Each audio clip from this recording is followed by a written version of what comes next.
need to pull up that PDF document that you downloaded or is on your data disk when you purchased the lessons. Pull that up, and you either need to print out all the pages in the PDF document and then make a folder out of them, punch holes in them, or you can just use a laptop or computer screen or iPad, iPhone, whatever, but you need to pull those up right now. You do need to print out this first page because I want you to write on it. Or I guess there are programs now where you can actually write on the screen of whatever technology device you're using. But we're going to keep a practice log, and you need to do this. This is very important to the method. And the first PDF document is just a sheet of paper that says repertoire, new pieces, and flashcards. Whenever you sit down for your 30-minute practice session, we're going to have 3 parts. The first part is going to be the repertoire, and that's the time where you spend just playing through the pieces that you know. And remember, repertoire is what you can play right now.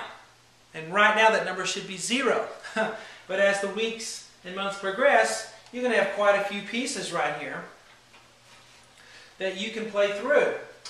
And that'll always be what you do first. It's a great confidence builder to sit down and play through 10 or 15 pieces pretty well and get through them and do a good job at them. Really will make you feel good about yourself. So that's the first section of the 30 minutes. That may only take a few minutes when we first start here, but it'll end up taking 5 and 10 minutes as you learn more and more pieces from this method. The second part of the 30 minutes is going to be new pieces. Alright? That's going to be pieces that you haven't started to memorize, where you actually have to still read the notes. Okay? It won't stay a new piece for very long. And once it does, we'll transfer it over to the repertoire section. So let's say we start off in lesson 1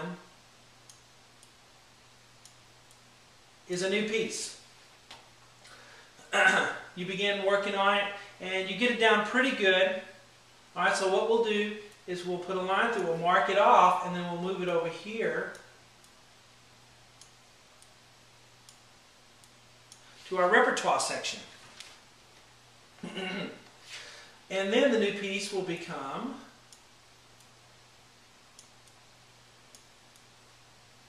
lesson 2. And after a couple of days you get that down, we mark that off. Lesson 2 becomes part of your repertoire. Alright, and of course then the new piece becomes lesson 3. I'm not going to go through all 50, so don't worry. But at this point, when you sit down for a practice session, the first few minutes of your 30 minutes is going to be spent playing through lesson 1 and lesson 2, and then we'll move on to the new piece, lesson 3. Once you start to memorize it, it needs to be marked out and placed in the repertoire, okay, section. And there's some flexibility on how much time you spend in each section of that 30 minutes, how you divide it up, okay.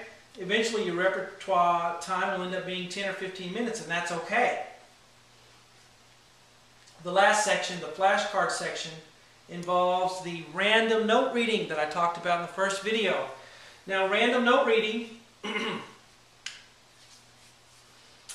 does not involve melody or music, okay? If what we're trying to read has a melody or music, it sounds like something, then we're going to memorize it and it's not going to be effective as a reading tool. So what we do is we take that out totally and we do something that's random.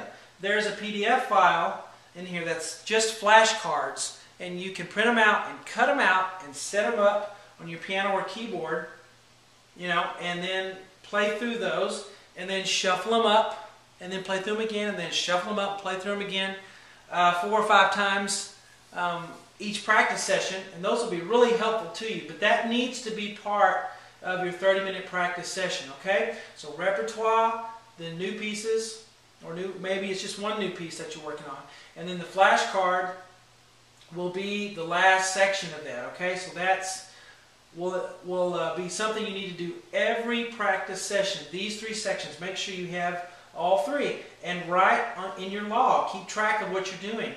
Now on the flashcards, you can just put a check mark if you want for that day, or you could put how many note cards you have memorized, okay? Because we're not going to start out with all 24, 25 flashcards. We're going to start out with 3, 4, and 5, all right? And you can write those here in this section. And then as you learn more, you can add them on there, okay? Until we have all 24 notes in the grand staff memorized. Alright, so let's stop the video and then we'll get to actually learning to note read.